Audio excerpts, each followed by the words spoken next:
అనేసి దాన్ని కాదు ఓం భూర్భస్వత సరే మనం స్టార్ట్ చేయి, అది కాదు. ఈ ముక్కును మూసుకొని ఏంటుందో టెక్నిక్ చెప్తాను వినండి. ఇక్కడే ఉంది అసలు రహస్యం.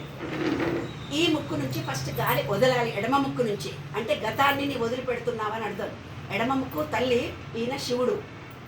ఇదేం చేస్తున్నాము గతాన్ని. ఈ ముక్కు పనిచేసేటోడు నా దగ్గరకు వచ్చినోడు చెప్తుంటారు, నా మొగుడు కొట్టిండు, వాళ్ళు తిట్టిండ్రు, వీళ్ళు తిట్టిండ్రు, ఆ పక్కింటామన్నది ఇట్లన్నది. అంటే జరిగిపోయిన విషయంలోనే ఆ జన్మ అంతా ఉంటుంది. అదే చెప్తుంటారు అనమాట. ఈనాడు ఎక్కువ పని చేస్తే, ఈనాడు ఎక్కువ పని చేసినోడు నా పిల్లల భవిష్యత్తు కదా, రేపు పెళ్లి కొనుక్కోవాలి, వాకిలు కొనుక్కోవాలి, ఉద్యోగం చేయాలి, ఇట్లా ప్రవర్తిస్తే మంచిదా అంటారు. అంటే ఈనాడు ఎక్కువ పని చేస్తేనే ఫ్యూచర్ గురించి ఆలోచిస్తారు. ఈనాడు ఎక్కువ పని చేస్తే గతంలోనే ఉంటారు. కానీ మనం పూజ చేస్తున్నది ప్రజెంట్లో, ఎరుక కలిగి ఉండాలి అని అంటాం. అంటే మైండ్, హ్యాండ్, బ్రెయిన్ అన్ని ఏకాగ్రతతో లయం కలపడమే మనం చేస్తున్నటువంటి పూజా విధానము. అర్థమైందా? మైండ్ అండ్ హ్యాండ్ కోఆర్డినేషన్తో చేయాలి. ఇంగ్లీష్లో చెప్పాలంటే మైండ్ అండ్ హ్యాండ్ కోఆర్డినేషన్. అర్థమైందా? బుర్ర, చేతులు, మనసు ఒకే విధంగా చేయాలి.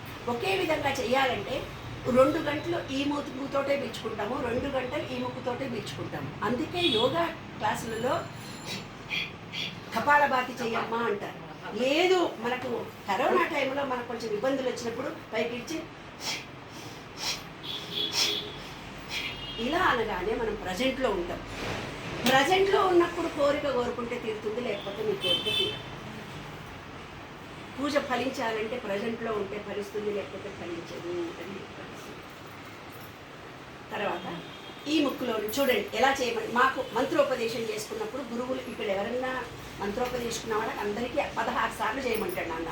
ఈ ముక్కును ముయ్యమంటాడు. ఫస్ట్ గాలి వదలమంటాడు. చూడు,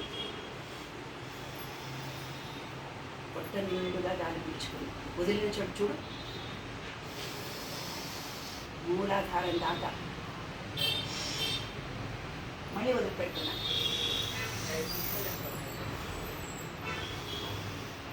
అందరూ చేయండి నాన్న. 16 టైమ్స్ చేయాలి, అందరూ చేయాలి. ఎడమతో వదలాలి, వదిలిన దాని నుంచే పీల్చుకోవాలి.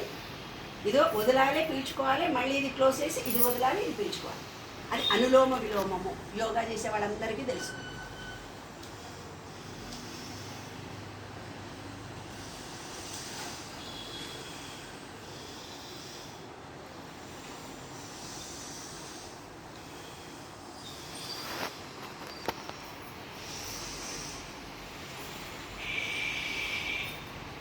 ఇలా చేసుకోగానే మన బ్రెయిన్ కరెక్ట్గా ప్రజెంట్లో ఉంటుంది.